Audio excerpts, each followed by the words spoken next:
मुझे ऐसा लगता है कि उत्तर प्रदेश में समाजवादी पार्टी का वजूद खत्म हो रहा है और इसीलिए उसमें भगदड़ मच रही है। अभी इनके दो पूर्व मुख्यमंत्री भाजपा में शामिल हुए हैं। इनकी पुरानी नीति रही है सिर सहलाना और भेजा खाना। गठबंधन तो देखिए कभी हुआ ही नहीं था। इन्होंने पूरे देश को धोखा दिया।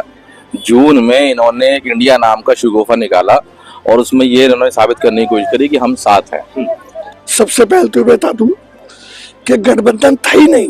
अच्छा, ये सब लोग अपना अपना स्तर बचाने के लिए इकट्ठा हुए थे, लेकिन जब इन्हें दिखा कि मोदी जी को हराना असंभव है, मुमकिन नहीं है। पहले तो मैं अपने सीनियरों से यही पूछना चाहूंगा कि गठबंधन की जरूरत पड़ क्यों रही है। अच्छा भाई, क्या इन लोगों को अपने पर भरोसा नहीं है?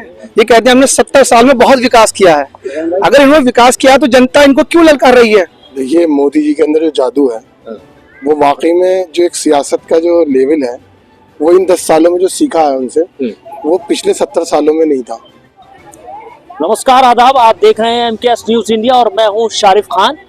उत्तर प्रदेश में तमाम कोशिशों के बाद भी सपा और कांग्रेस का गठबंधन लगभग टूट ही चुका है। बस एक औपचारिक घोषणा होना बाकी रह गया है। मेरे साथ इस पर बात करने के लिए मौजूद हैं मुरादाबाद के बहुत ही सीनियर लीडर। सबसे पहले जो है वो आजम भाई से शुरुआत कर लूंगा, क्योंकि गठबंधन की जो बात हो रही थी वो कांग्रेस और सपा में हो रही थी। तो आजम भाई, क्या कहना चाहेंगे? मतलब इतनी दौर की बातचीत, इतनी दौर की बैठकें, यहाँ से वहाँ, वहाँ से यहाँ, यहाँ से वहाँ, फिर भी गठबंधन टूट गया। क्या मामला है? आखिर क्या वजह रही? देखिए, मौजूदा सरकार की नीतियों के विरोध में एक इंडिया गठबंधन बनाना पड़ा। लेकिन इंडिया गठबंधन का मकसद ये था कि इस समय जो हालात सरकार के हैं, हम किसी न किसी स्तर पर जाकर नई सरकार को कायम करें।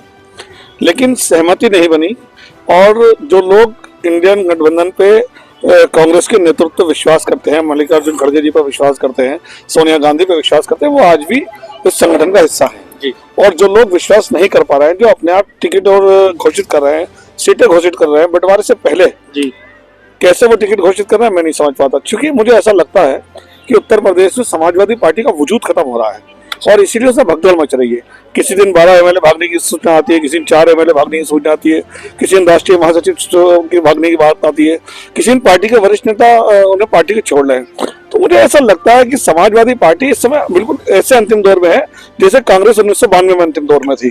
तो मुझे नहीं लगता, यदि अखिलेश जी को उसमें गठबंधन में अगर वो सीरियस होते हैं तो उत्तर प्रदेश के अंदर राहुल गांधी ने सरकार के खिलाफ मुकुल बना रखा है, सड़कों पर मौजूद है, उन्हें समर्थन करना चाहिए था, लेकिन वो नहीं आए। तो इसका मतलब वो कहीं ना कहीं उनके दिल में खोट थी। 17 सीटों की बात थी कि 17 सीटों का ऑफर दिया गया है, उसके बाद क्या ऑफर नहीं माना गया? ये कितने सीटों पर बात चल रही थी? देखिए, ऑफर की बात जब आती, जब सहमति बनती, ऑफर की बात दोनों की रजामंदी से होती। आप ये कहें कि हम आपको 14 सीटें दे दें, हम आपको 15 सीटें दे दें, ये कांग्रेस है। कांग्रेस वो पार्टी है जो कि देश के कोने कोने में, घर घर में मौजूद है। गाजियाबाद तक की पार्टी नहीं जो 17 सीटों पर समझौता करेगी। अच्छा, सलीम वारसी साहब भी कह रहे हैं, आजम अंसारी साहब कांग्रेस के लीडर हैं, कि कांग्रेस जो है वो राष्ट्रीय लेवल की पार्टी है और जो गाजियाबाद तक सीमित नहीं है। मेरे कहने का मकसद आप समझ गए होंगे कि मतलब क्षेत्रीय पार्टी है, प्रदेश लेवल की पार्टी नहीं है। तो मैं ये जानना चाहता हूँ कि मतलब ये क्या आखिर में ऐसा हुआ है जो इतनी दौर की बातचीत होने के बाद भी गठबंधन टूट गया? राष्ट्रीय पार्टी कम्युनिस्ट पार्टी भी हुआ करती थी, आज बहुजन समाज पार्टी भी है और कांग्रेस भी है, जिसके मुखिया आपको मालूम है पिछला चुनाव पार्लियामेंट का उत्तर प्रदेश में हारे, 1 सीट लाए।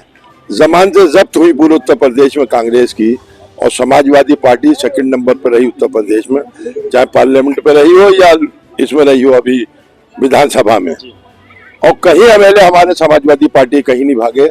ये कांग्रेस का पुराना इतिहास रहा, अफवाह उड़ाना, झूठ बोलना। कहीं आपने अखबारों में नहीं पढ़ा हुआ कहाँ से विधायक भाग गए समाजवादी पार्टी के। अभी इनके दो पूर्व मुख्यमंत्री भाजपा में शामिल हुए हैं। इनकी पुरानी नीति रही है सिर सहलाना और भेजा खाना।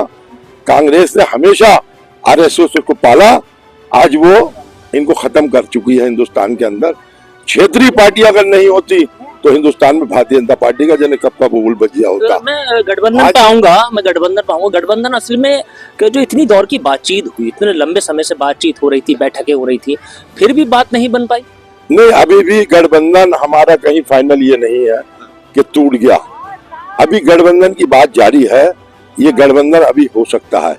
ये फैसले हमारे आजम अंसारी या नुमान मंसूरी साहब के करने के नहीं है। हम तो मिंबरी के टिकट की हैसियत में भी नहीं है टिकट बांटने की। ये फैसले राहुल गांधी, प्रियंका गांधी और हमारे अखिलेश यादव जी के फैसले हैं। मतलब अभी गठबंधन हो सकता है, हो सकता है, अभी गठबंधन हो सकता है, ये कहना है जो है भारतीय सलीम वारसी साहब का। मेरे साथ बात करने के लिए मौजूद हैं अल्पसंख्यक मोर्चे के पूर्व महानगर अध्यक्ष फुरकान हसन। फुरकान भाई, आप भारतीय जनता पार्टी के बहुत ही सीनियर लीडर है, मुरादाबाद में आपने बहुत अरसे से काम किया, हमने देखा है। क्या प्रधानमंत्री नरेंद्र मोदी हैट्रिक लगाने वाले हैं या फिर गठबंधन टूटने से कोई फायदा या नुकसान होगा? देखिए, सबसे पहले तो बता दूं कि गठबंधन था ही नहीं।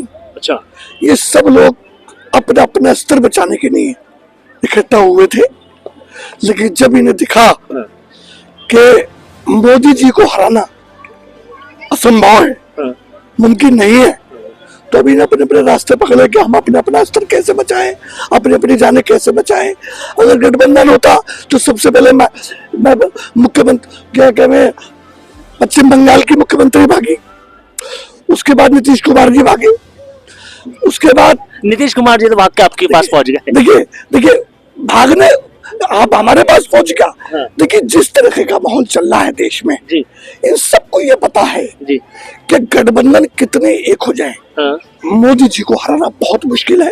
हाँ, हम लोग इस देश के अंदर जो हमने अपने योजनाओं के माध्यम से हम जनता के बीच में गए हैं, और जो हमने इसमें जमीनी स्तर से योजनाएं चलाई है, देश की जनता हमारे साथ है और हम लोग 400 का आंकड़ा पार करने जा रहे हैं।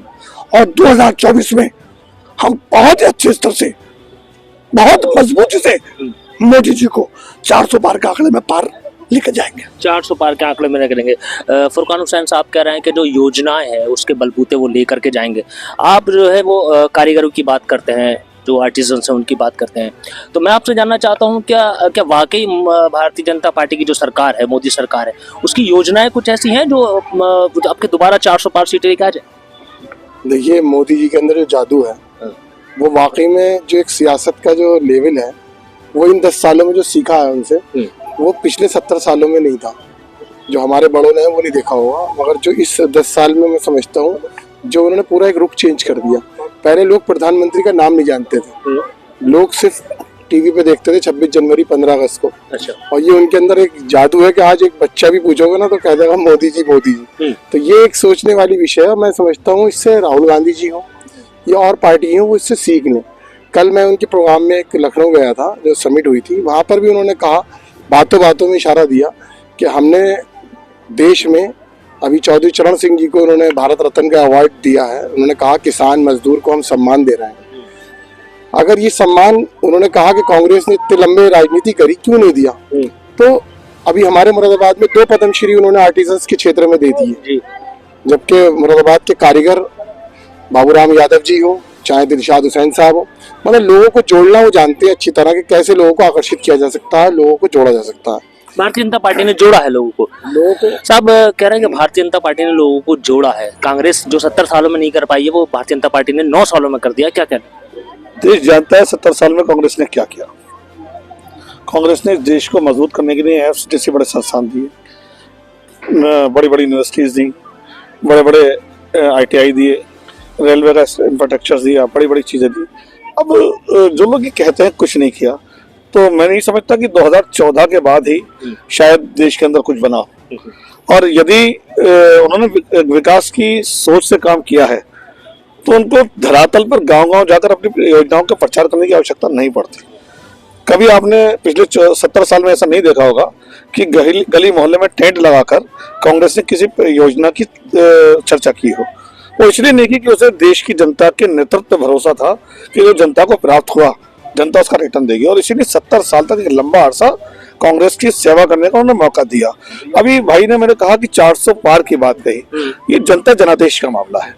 यदि जनता जनादेश उनको 400 का पार का मामला देती है तो उसका स्वागत नहीं मामला है, हम उसका स्वागत करते हैं। लेकिन जो जनता जिस तरह की जो है महंगाई से, हालातों से, जूझ रही है। जिस इंडस्ट्री की अभी आप बात कर रहे हैं, रोमान मंसूरी साहब दबा गए अपनी बात को, मैं उस इंडस्ट्री की बात करूं कि 2009 में वो इंडस्ट्री 20,000 करोड़ की इंडस्ट्री हुआ करती थी। मेरे शहर के 5 लाख पीतल दस्तकार उन योजनाओं का लाभ लेते थे जिन योजनाओं को उनके घर बैठे लाभ मिलता है। राजीव गांधी शिल्पी स्वास्थ्य बीमा योजना की उसके घर बैठे से दवाई मिलती थी। लेकिन आज जिस तरीके की इंडस्ट्री पीछे की तरफ जा रही है, लोग कहते हैं आगे की तरफ जा रहे हैं, इंडस्ट्री पीछे की तरफ जा रही है। आज 50% इंडस्ट्री बंद है, कारखाने बंद है, लोग बेरोजगार हैं, रिक्शा चलाने में मजबूर है। शाहबुद्दीन साहब, आप बताएं, आप भारतीय जनता पार्टी के सपोर्टर हैं, तो इस बार क्या सपोर्ट होने वाली है भारतीय जनता पार्टी को, क्योंकि गठबंधन तो टूट चुका है, अब सपोर्ट बढ़ जाएगी क्या? पहले तो मैं अपने सीनियरों से यही पूछना चाहूंगा कि गठबंधन की जरूरत पड़ क्यों रही है। अच्छा भाई, क्या इन लोगों को अपने पर भरोसा नहीं है? ये कहते हैं हमने 70 साल में बहुत विकास किया है। अगर इन्होंने विकास किया तो जनता इनको क्यों ललकार रही है, क्यों नकार रही है, क्यों इनको अपने ऊपर कॉन्फिडेंस नहीं है? मोदी जी ने काम किया है जमीनी स्तर पे, इसीलिए वो फुल कॉन्फिडेंस में है कि हम फिर तीसरी बार हैट्रिक मारेंगे। इन लोगों ने 70 साल राज करा, 70 साल में आप मुझे बताइए अगर ये काम करा है तो इन लोगों को नकार क्यों रही है जनता? जहां तक मेरे बड़े भाई अभी कह रहे थे कि बिजनेस लेवल एक नीचे स्तर पर आ गया है, तो शायद ये मेरे सीनियर है, मैं इनसे पूछना चाहूंगा कि बिजनेस लेवल किस बिना पे आया है नीचे? आप भी जानते हैं कि वर्ल्ड वॉर होने की स्थिति पे है। जिस जगह पे हम एक्सपोर्ट करते थे यूएसए में और कंट्रियों में, जो हमारे मुरादाबाद या और भी हिंदुस्तानी लोग बिजनेस करके माल एक्सपोर्ट करते थे, कहाँ करते थे? फॉरेन कंट्रियों में। जब वहां पर एक जंग का माहौल है तो वहां पर आदमी अपनी जान बचाएगा या हमारा सामान खरीदेगा? इन लोगों वर्ल्ड वॉर की वजह से जो निर्यात घटा है, उसकी वजह से जो थोड़ी परेशानी आ रही है। मैं सलीम वारसी साहब से एक बार और जानकारी ले लूं। सलीम भाई, अब क्योंकि गठबंधन की बात हो रही है, अब समाजवादी अकेले चुनाव लड़ेगी, भाजपा अपने बलबूते चुनाव लड़ेगी, बीएसपी अपने बलबूते चुनाव लड़ेगी, कांग्रेस अपने बलबूते चुनाव लड़ेगी, तो अब क्या आंकड़ा निकल के आया है, कितनी सीटें पे आप जीत हासिल करेंगे, क्या टक्कर दे पाएंगे या नहीं? ये हम अभी इस बारे में कुछ कह नहीं सकते। ये बड़े नेताओं का, राष्ट्रीय नेताओं का फैसला है। ये घमंड कभी हुआ करता था कांग्रेस को भी, जो आज बीजेपी वालों को है। इंदिरा गांधी भी हारी थी, नानंदा तिवारी भी हारे थे, बहुगुणा भी हारे थे, कमलापति त्रिपाठी भी हारी थी। सवाल का पता जब चलेगा, जब पोलिंग शुरू होगा कि हम पे सवाल आया नहीं आया। अभी तो हम एडवांस में कुछ भी कहते रहे, बनकोटली है। जनता का फैसला जब पता चले, जब पोलिंग होगा। आप पूरे कॉन्फिडेंस में हैं? अभी गठबंधन का हम तुम कुछ नहीं कह सकते। ये बड़े राजनेता हैं, इनकी बड़ी खोपड़ियां हैं। हम लोकल राजनीति लोग करने वाले हैं, ये देश और प्रदेशों पर कब्जा करने वाले लोग हैं। पता नहीं क्या खेल खेल रहा है आपस में। ये फैसला जब होगा, जब नामजदगी चालू हो जाएंगी कि गठबंधन में कौन आया कौन बाहर गया। अच्छा, अकेले चुनाव लड़ने से ईडी से भी कुछ लोगों को डराया जा रहा है। अच्छा, वो ईडी से ही बचे, जो आचार संहिता लागू होगी तब आप देखियो मोर्चे बन के क्या आएंगे और क्या असर किसका होगा। खूब बाखूबी घोषणा होने की देर है। हाँ, उसके बाद पत्ते खुलेंगे। उसके बाद पत्ते खुलेंगे। ये बहुत बड़ी खोपड़ी के बुद्धिजीवी लोग हैं, ये देश और प्रदेशों पर कब्जा करने वाले लोग हैं। AIMIM के जो शहर अध्यक्ष हैं, शहर सदर हैं, वो मेरे साथ भी मौजूद हैं, उनसे बात कर लेते हैं। सब सपा और कांग्रेस का गठबंधन टूट गया, अब लगभग सभी गठबंधन जो है वो टूट गए हैं। आपका क्या मानना है, किसको फायदा होगा, किसको नुकसान? गठबंधन तो देखिए कभी हुआ ही नहीं था। इन्होंने पूरे देश को धोखा दिया। जून में इन्होंने एक इंडिया नाम का शगुफा निकाला और उसमें ये इन्होंने साबित करने की कोशिश करी कि हम साथ हैं। ठीक, उसमें एक उम्मीद लोगों में जगी थी कि विपक्ष मजबूत हो रहा है, इकट्ठा हो रहा है और अब हम क्या कहते हैं, बीजेपी सरकार को यहाँ से हटा देंगे। उन्होंने आज तक, जून से लेकर आज तक देखिए 8 महीने हो गए, एक बार भी ना अखिलेश यादव ने, ना राहुल गांधी ने, ना नीतीश कुमार ने, ना लालू यादव ने, किसी ने भी एक रैली करी हो आप बता दीजिए। ये लोग सीरियस ही नहीं थे, कभी इन्होंने कभी कुछ करा ही नहीं है। इनका तो मकसद सिर्फ ये था कि इन्होंने आगे जाके जो चुनाव लड़ने हैं, इनकी आपस में इतनी झगड़ा है आपस में कि एक दूसरे को बर्दाश्त क्या करते हैं। ये तो मौका मिले तो एक दूसरे की गर्दनें काट दें। इनका तो बहुत खतरनाक लोग हैं भाई। इन्होंने तो मुसलमानों को, दलितों को, आदिवासियों को, ओबीसी समाज को हमेशा बेवकूफी बनाया। मुसलमानों को 70 साल से अफीम चटा रहे हैं कि बीजेपी हरा दो, बीजेपी हरा दो, बीजेपी हरा दो, बीजेपी आ जाएगी तो ये हो जाएगा, वो आ जाएगी तो ये हो जाएगा। मुसलमान लग गया बेचारा। सीधी कौम है हमारी, सीधे साधे लोग हैं, मजदूर तबका है हमारा।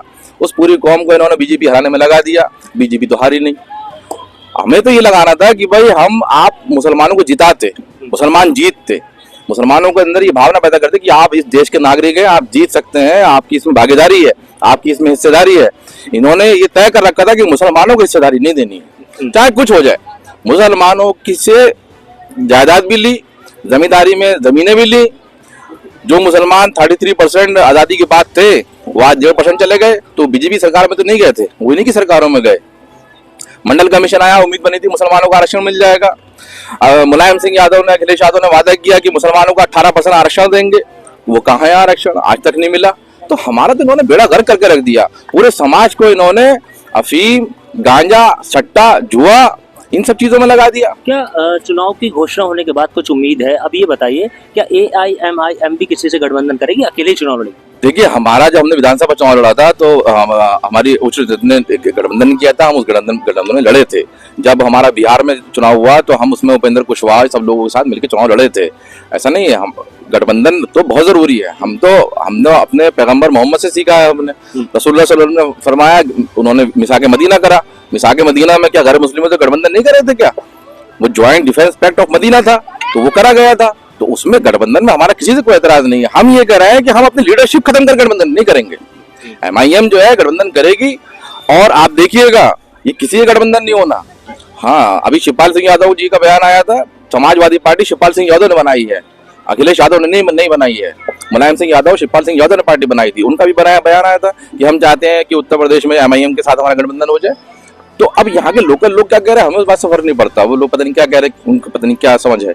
लेकिन जो उनका शिवपाल सिंह यादव जी का बयान था, वो एक जमीनी नेता है, वो जमीनी हकीकत जानते हैं कि मुसलमानों का रुख इस वक्त क्या है। मुसलमान इस चीज से थक चुका है कि हम बीजेपी को कब तक हराएं।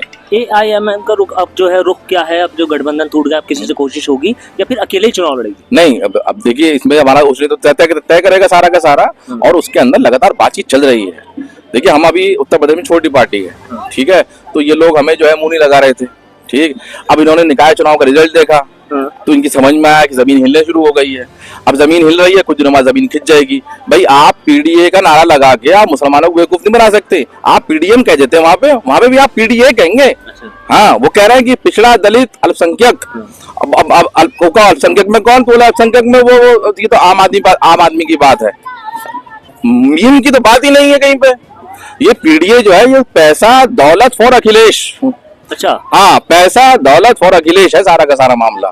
ये सारे टिकट बिकने हैं, समझे। समाजवादी पार्टी पैसा कमाएगी इसी के ऊपर, अखिलेश यादव खूब पैसा कमाएंगे इसके ऊपर, और टिकट बिकने हैं, आप देखिएगा। और ये सब इन्होंने बीजेपी की सेटिंग पहले ही कर रखी है। कांग्रेस अकेले चुनाव लड़ेगी, कितनी सीटों पर जाएगी? देखिए, कांग्रेस के जो कार्यकर्ता हैं, यदि गठबंधन नहीं होता है और गठबंधन में कहीं कोई खटास आती है, तो मैंने पूरे देश के कार्यकर्ता ने कहा कांग्रेस को अकेले चुनाव लड़ना चाहिए। कितनी सीटें जीत लेगी कांग्रेस अकेले चुनाव लड़के? देखिए, जो माहौल है, मैं समझता हूँ हम लोग 50+ पे चले जाएंगे उत्तर प्रदेश के अंदर। 50+ पे जाएंगे। नौमान भाई, आपका क्या अनुमान है, क्योंकि आप मुरादाबाद से जुड़े हुए हैं और आपने राजनीति भी देखी है, कितनी सीटें अगर कांग्रेस अकेले लड़ेगी या सपा अकेले लड़ेगी, कितनी सीटों पर रहेगी? मुझे सीटों के बारे में तो आइडिया नहीं है। 80 सीटें हैं। अब लोकसभा में देखा जाएगा पिछली बार कितनी आई। कांग्रेस दावा कर रही है 50। क्योंकि यहाँ अगर प्रियंका गांधी जी अगर पश्चिम उत्तर प्रदेश को अगर जैसे बहू है मुरादाबाद की, और मैं ये कहना चाहता हूँ उनसे कि अगर वो यहाँ अपनी बहू अगर इसे मानती है इस जिले को, तो यहाँ से चुनाव लड़ती मुरादाबाद से, तो उससे कुछ हो सकता है कि पश्चिम उत्तर प्रदेश में कुछ माहौल कांग्रेस का मजबूत होता, कांग्रेस का माहौल मजबूत आता। फुरकान भाई, 50% सीटें कह रहे हैं आजम भाई के, 50% सीटें जो है वो हम ले आएंगे अकेले लड़ने के बाद। आजम भाई हमारे सीनियर लीडर है, सब कुछ जानते हैं। इन्हें चैनल भी दिख रहे होंगे और सर देश में क्या क्या चल रहा है सब कुछ दिख रहा होगा।